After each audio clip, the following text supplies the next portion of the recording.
নমস্কার বন্ধুরা, কেমন আছেন সবাই? আশা করি সবাই ভালো আছেন, সুস্থ আছেন। আজকের ভিডিওতে আমরা দেখব কিভাবে আপনি আপনার ইনস্টাগ্রাম অ্যাকাউন্ট থেকে আপনি আপনার ফেসবুক অ্যাকাউন্টটিকে রিমুভ করবেন বা ডিঅ্যাক্টিভেট করবেন। তো বন্ধুরা, এই ধরনের ভিডিও পাওয়ার জন্য আপনি এই চ্যানেলটিকে সাবস্ক্রাইব করে রাখবেন, আর যদি ভিডিওটি ভালো লাগে থাকে অবশ্যই একটি লাইক করে রাখবেন।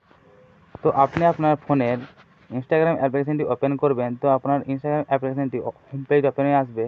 তো এখানে দেখুন নিচে যে অপশানটি আপনার সামনে শো করেছে, আপনি এই লোগো অপশানটির উপর ক্লিক করবেন। ক্লিক করার পর দেখুন উপরে যে 3 লাইন অপশানটা আপনি দেখছেন উপরে শো করছে, তো আপনি এই অপশানটার উপর একবার ক্লিক করবেন। ক্লিক করার পর আপনার সামনে একটা নতুন পেজ ওপেন হয়ে আসবে। তো দেখুন উপরে যে সেটিং অপশানটা আছে, আপনি সেটিং অপশানটার উপর একবার ক্লিক করবেন।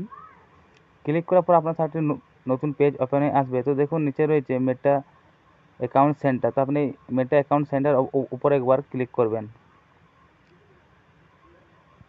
তো নতুন পেজটি আসার পর দেখুন নিচে রয়েছে অ্যাকাউন্ট বলে যে অপশানটি, আপনি অপশানটার উপর ক্লিক করবেন।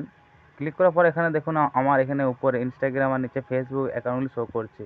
তো এখানে আপনারা রিমুভ অপশানটিতে ক্লিক করবেন। তো এখানে আপনি আপনার যে ফেসবুক অ্যাকাউন্টটি রিমুভ করতে চাইছেন, আপনি ফেসবুক অ্যাকাউন্টের উপর ক্লিক করবেন। ক্লিক করার পর এখানে দেখুন আছে রিমুভ অ্যাকাউন্ট, তো আপনি এই রিমুভ অ্যাকাউন্ট অপশানটির উপর একবার ক্লিক করবেন। ক্লিক করার পর এখানে দেখুন নিচে রয়েছে কন্টিনিউ বলে যে অপশানটি, আপনি কন্টিনিউ অপশানটিতে ক্লিক করবেন। ক্লিক করার পর এখানে দেখুন রয়েছে ইয়েস রিমুভ ইওর কন্টেন্ট, তো আপনি এই অপশানটিতে উপর একবার ক্লিক করবেন। ক্লিক করার পর আপনার অ্যাকাউন্টটি এখান থেকে সম্পূর্ণভাবে রিমুভ করতে হবে। তো এইভাবে আপনারা খুব সহজের মধ্যে আপনার ইনস্টাগ্রাম অ্যাকাউন্টটি থেকে আপনার ফেসবুক অ্যাকাউন্টটিকে রিমুভ করতে পারবেন। তো বন্ধুরা, যদি ভিডিওটি ভালো লাগে থাকে অবশ্যই একটি লাইক করবেন, আর এই ধরনের ভিডিও আপনি যদি পেতে চান তাহলে আমাদের চ্যানেল সাবস্ক্রাইব করে নেবেন। ভালো থাকবেন, সুস্থ থাকবেন, দেখা হচ্ছে একটা নতুন ভিডিও নিয়ে। তো বন্ধুরা, সবাই ভালো থাকবেন, সুস্থ থাকবেন।